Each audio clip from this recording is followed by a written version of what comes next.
अस्सलाम वालेकुम। अब हमारे पास टॉपिक है रीमानियन कर्वेचर। रीमानियन कर्वेचर जिसको आप सेक्शनल कर्वेचर भी कहते हैं। अब ये भी जी आई जे मीट्रिक आपके पास एक गिवन है और इसकी डेफिनेशन क्या कहती है, इसके अंदर आप एक रीमानियन मैनिफोल्ड लेते हैं और दो लीनियरली इंडिपेंडेंट कंपोनेंट्स लेते हैं और उनको मिलके एक रीमानियन कर्वेचर बनता है।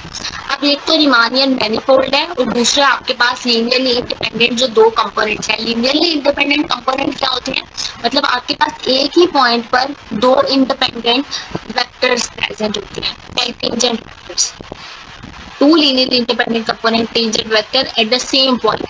एंड और ये जो दो कंपोनेंट्स हैं वो क्या है, U I and V I. और इसके लिए ये जो फॉर्मूला है ना, आपके पास Riemannian manifold in terms of X I लिख रहे हैं और ये जो दो कंपोनेंट्स हैं यू आई वी आई लिख रहे हैं। इसके लिए ये फॉर्मूला है आर आई जे के एल यू आई वी जे। फिर आपका दो कंपोनेंट है, एक दफा यू आई यू और वी, उसको यू आई लिखें, फिर इसको वी जे लिखें, और ये कंपोनेंट फिर यू के और इसको वी आई लिखें। Similarly G P Q R S है, यू पी पी क्यू लिखें, फिर यू आर और वी एस लिखें। और ये जो G P Q R S है इसके लिए आपने ये टर्म इक्वल होती है किसकी, इसको फर्स्ट और थर्ड टर्म लिखें इसकी, और फिर सेकेंड और लास्ट टर्म, और फिर फर्स्ट और लास्ट टर्म लिखें पी एस, और दरमियान वाली दो टर्म्स लिखें, तो आपके पास इसका फार्मूला याद करने का बहुत आसान तरीका। अब ये जो रीमानियन मैनिफोल्ड रीमानियन कर्वेचर है ये गाशियन कर्वेचर से निकला है। ये आपके पास एमसीक्यूज आ सकता है। गाशियन कर्वेचर हम यहाँ पे पढ़ेंगे नहीं, इसलिए इतना ही याद रखें कि ये गाशियन कर्वेचर से भी मिलता जुलता है, उससे वैल्यूज जो है वो साथ निकलेगी। अब this sort of curvature depend not only on position but also on pair of direction selected at each one. अब इस तरह का कर्वेचर ना तो सिर्फ पोजीशन पे डिपेंड करता है, बल्कि मतलब हम चाहे उसका मैग्नीट्यूड बता देते, बल्कि उसकी डायरेक्शन के ऊपर भी डिपेंड करता है, हर पॉइंट पे जो जो पॉइंट हम सेलेक्ट करेंगे। बाय कंट्रास्ट द कर्वेचर की of curve depend only on the points along the curve. अब जो कर्वेचर की है ये सिर्फ डिपेंड करता है पॉइंट्स पे। अब आपके पास एक तो रीमानियन कर्वेचर है, वो तो पोजीशन और डायरेक्शन दोनों पे डिपेंड करता है, लेकिन अगर हम सिर्फ कर्वेचर के की बात करें तो वो आपके पास सिर्फ उस कर्व के ऊपर जो पॉइंट्स हैं उस पर डिपेंड करता है। In the calculation of k it is helpful that g I j k l possesses exactly the same symmetries as r I j k l। जो टर्म हमने यूज की है ये आपके पास जो हमने लास्ट टाइम देखा Riemann tensor of first kind, ये वो फॉर्म होती है और ये सेम सिमेट्रीज इनके अंदर होती है। अब इसके बाद आपके पास जो आर आई जी जो ऊपर वाली टर्म थी डिनोमिनेटर के अंदर, वो भी इनवेरिएंट होती है, जो डिनोमिनेटर है वो भी इनवेरिएंट होता है। अब जब दोनों टर्म्स इनवेरिएंट है तो मतलब आपके पास रीमानियन कर्वेचर जिसकी सैंपल है के वो भी इनवेरिएंट है। It serves the generalised curvature surface of Gaussian surface up to higher dimension. आपके पास ये दोनों टर्म्स क्या होती हैं, इनवेरिएंट होती हैं, और ये डिपेंड करती हैं दोनों पे, पोजीशन पे भी और डायरेक्शन पे भी। अब इसके रिलेटेड क्वेश्चन है, क्वेश्चन में वो क्या कह रहे हैं, फैक्ट को यू टू डायमेंशनल स्पेस है, नॉन जीरो कंपोनेंट्स उसने आपको दे दिए हैं, रीमानियन कर्वेचर फाइंड आउट करना है। अब आपके पास R12 गिवन है, ये क्रॉलरे उसने दे दिया है, इस क्रॉलरे की रिस्पेक्ट से।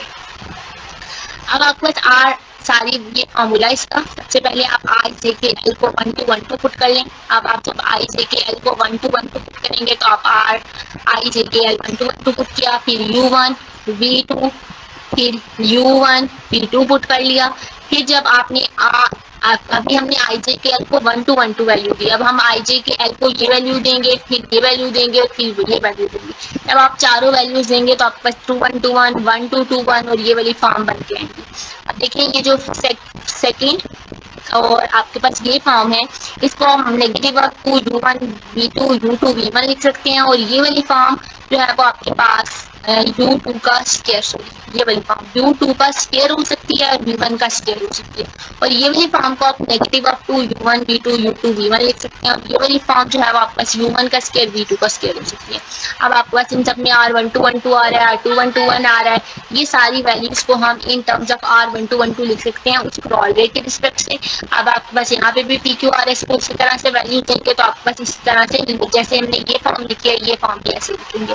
अब ये दोनों टर्म्स कैंसिल हो जाएंगी, आपके पास ये फॉर्म बन गई G1212। अब आप GPQRS का फार्मूला ओपन कर लें। क्या फार्मूला था, पहली और तीसरी टर्म लेनी है 1 1 और फिर जो बाकी टर्म्स है G11 और G22, और फिर जो दूसरी वैल्यूज के लिए आपके पास था फर्स्ट और लास्ट टर्म लेनी है 1 2, और फिर सेकंड और दरमियान वाली टर्म्स लेनी है। तो 1 2 और 2 1 का स्क्वायर है तो उसने G1 2 का स्क्वायर इकट्ठा करके लिया।